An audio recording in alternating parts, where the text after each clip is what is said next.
ঝিনাইদহ জেলা সমিতির চট্টগ্রামের বার্ষিক সাধারণ সভা, পারিবারিক মিলন মেলা ও ঈদ পুনর্মিলনী অনুষ্ঠিত হয়ে গেল চট্টগ্রামের অভিজাত একটি কমিউনিটি সেন্টারে।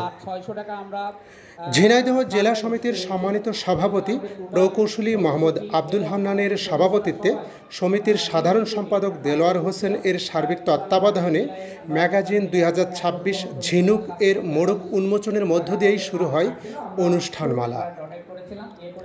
উক্ত অনুষ্ঠানে প্রধান অতিথি হিসেবে ভার্চুয়ালভাবে উপস্থিত ছিলেন মাননীয় আইনমন্ত্রী জনাব মোহাম্মদ আসাদুজ্জামান।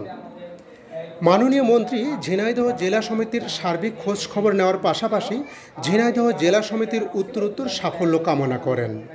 সমিতির সাহিত্য ও সাংস্কৃতিক বিষয়ক সম্পাদক এম.এ. রাজ্জাক টুটুলের সঞ্চালনায় অনুষ্ঠানমালার প্রথম পর্বে ছিল সমিতির সদস্যদের শুভেচ্ছা বিনিময়, নতুন সদস্যদের পরিচয় পর্ব, এজিএম, শিশু কিশোরদের পরিবেশনায় ছিল নাচ, গান, আবৃত্তিসহ নাটিকা হৃদয়ে ঝিনাইদহ।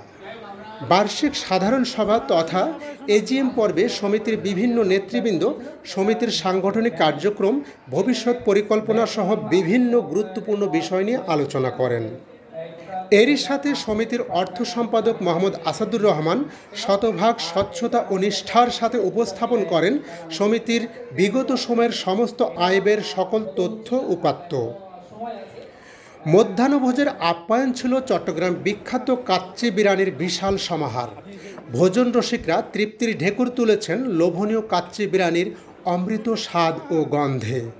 দ্বিতীয় পর্বে ছিল সমিতির কার্যনির্বাহী সদস্য মোহাম্মদ রেজাউল করিমের সৌজন্যে চট্টগ্রামের বিখ্যাত ব্যান্ড দলের পরিবেশনায় মনোজ্ঞ সাংস্কৃতিক অনুষ্ঠান। সঙ্গীতশিল্পী এম.বি. কায়সার এবং লিপি রওশনের গানে মাতোয়ারা ছিল পুরো মিলনায়তন।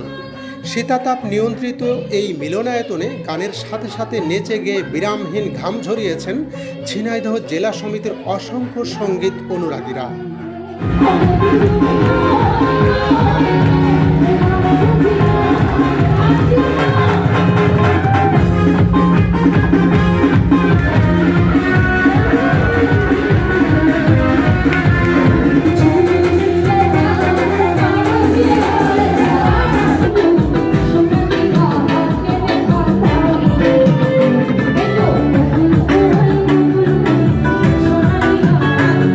সমাপনী পর্বে ছিল আয়োজনের মূল আকর্ষণ ভাগ্যের খেলা তথা র্যাফেল ড্র সহ বিভিন্ন পুরস্কার বিতরণ।